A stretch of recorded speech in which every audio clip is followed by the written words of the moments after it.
That wasn't loud. Should I do it again? No, that was good. Hi, my name is Kumo Masiche. I am a licensed therapist, a somatic coach, and a DEI and mental wellness consultant. Welcome to my channel. I don't know why I'm doing that. If this is your first time here, thank you for being here. If you are returning, thank you for being here. I hope that this content is continuing to resonate with a lot of what you would like to talk about or what you'd like to see on the channel. I encourage you to put any thoughts in the comment section. So today I wanted to talk a little bit about a thought I had yesterday. So I just completed a panel conversation with a group of young boys and their fathers, and it was essentially centered around the psychological effects of pornography. This is not going to be about that, but I had a thought afterwards that I was really proud of myself, which is something that I think I've been growing towards as a professional for a few years. The idea of kind of gassing myself up a little bit, and I kind of enjoyed it, being able to recognize that I did something good and I felt good about it, and it was something that kind of gave me a sense of purpose. And that's the thing I want to talk about today. I think a lot of this practice that I just opened of KM Healing, I had to think about where it came from. I recently did a brand redesign. I'd love for you to see it, but we're going to come back to that. I had to do a brand interview, and in the interview, the question that was asked to me was, well, where did this idea come from? How did you start doing this? And as I was writing about it, it took me a moment to think about it, for starters, but as I started writing about it, this idea of enoughness came up, that it's been really difficult for me my whole life to feel like enough. And, you know, I think in many ways I've referenced this in a past video of mine. The coming home to myself one was a lot about reclaiming the sensitive parts of myself, or that identity as a sensitive person. But I think in completing this talk yesterday, it got me thinking a little bit about what are the ways that I define myself? What are the titles that I use? You know, the question, who are you, comes up a lot in interviews, in conversations with people. And, you know, I think it hasn't been at the forefront of my mind so much recently. But I think in celebrating myself after this talk, I both had this immense pride in the fact that I was able to do this thing and feel good about it as well, rather than nitpicking or picking apart the things that I did or didn't say. But on the other hand, I also felt this sense of, why don't I feel this more often about other things in my life, about other parts of myself? And so yeah, it got me thinking about a quote that I have had in my back pocket on all of my Instagrams over the years that have changed. And I keep coming back to it. So the quote is by a Nigerian poet, Ijeoma Umebinyu. The quote says, "So here you are, too far in for home, too far in for here, never enough for both." It's a difficult one. And for whatever reason, I keep finding it, whether it's like I've written it in a random journal somewhere, or it's in a draft of mine.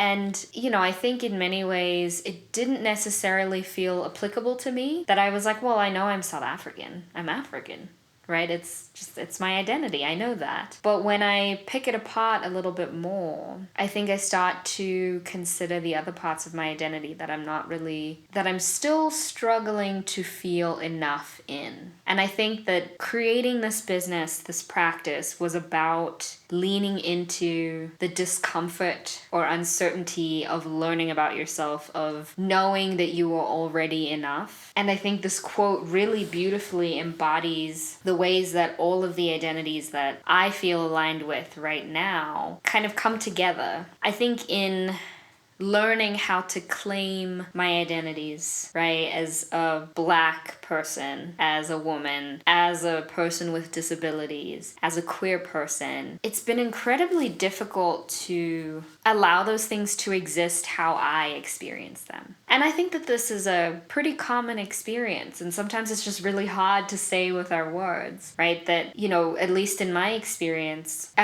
questions like, am I queer enough, came up because I'm in a relationship that is straight presenting.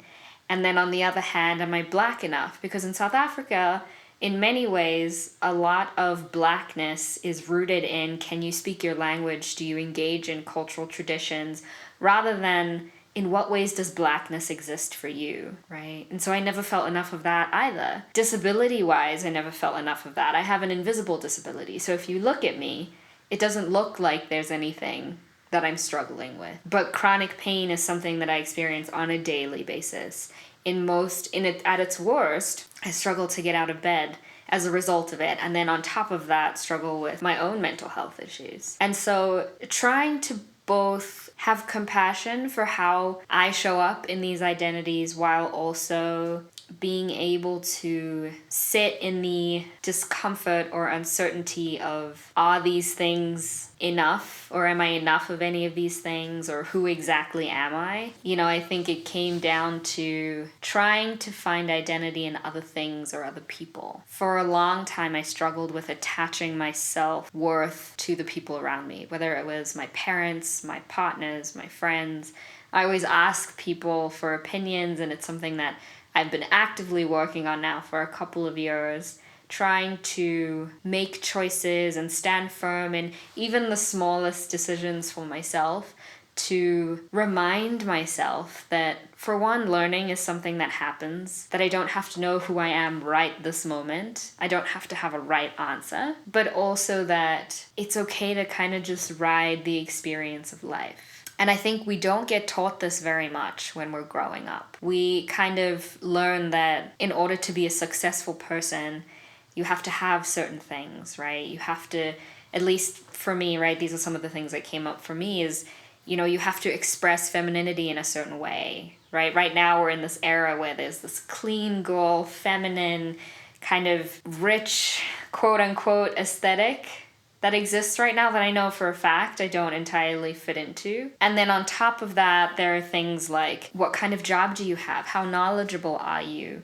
Do people see you as someone of value in society, right? Think about the first time you meet someone. Usually you ask, well, what do you do, right? And we'll say, I am a, rather than I do this, right? I found myself even answering, I'm a therapist, I'm a consultant, I'm a coach. And figuring out how to detach myself from my profession and kind of exist in conversation with people is just, I'm playful, I'm observant, I'm kind, I'm compassionate. I just am, right? What would it look like for us to shift the way that we engage with people so that we aren't deciding on their value based on what they bring to the table? Because then the question keeps coming back, right? Like, who am I? What do I need to do to become enough for this person or that person, right? What does my Blackness, my queerness, my disability, what do all of these things, or how can I express all of these things so that other people see it and then validate it? And that's a lot of the work that I do with folks, is kind of sitting with them in the discomfort of not knowing. Also allowing that maybe what you're doing is enough. Maybe the way that you show up right in this moment is okay. It's enough. That more of something from other people is not going to add to how you feel about yourself. That some of this value that we're seeking from external environments already exists within us. It's been a difficult journey for myself too, and I think part of why I feel so confident and safe in doing this work with people is because I allow myself to show up as a human being as well. I don't want to show up as a,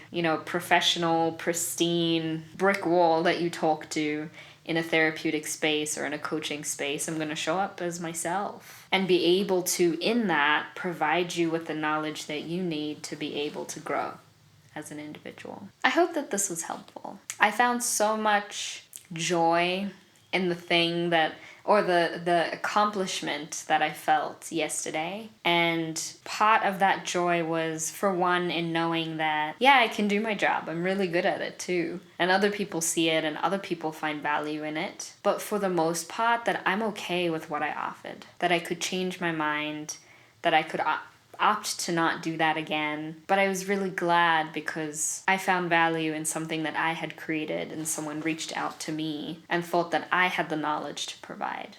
And so I hope that in that same breath you can find value in what you bring to the table, no matter what it looks like, because you are already enough. Thanks for being here. If you would like to work with me, as usual, my information will be in the description. I recently updated my website and it looks so cool. So I would love if you would go and have a look at it. And I would love some feedback on this video. In what ways has knowing yourself shown up for you? What is it the question, who am I, bring up for you? I know for me that's something really difficult that I've struggled with for a very long time. And how do you kind of combat what does come up when you think about that question? I hope to see you soon. Bye.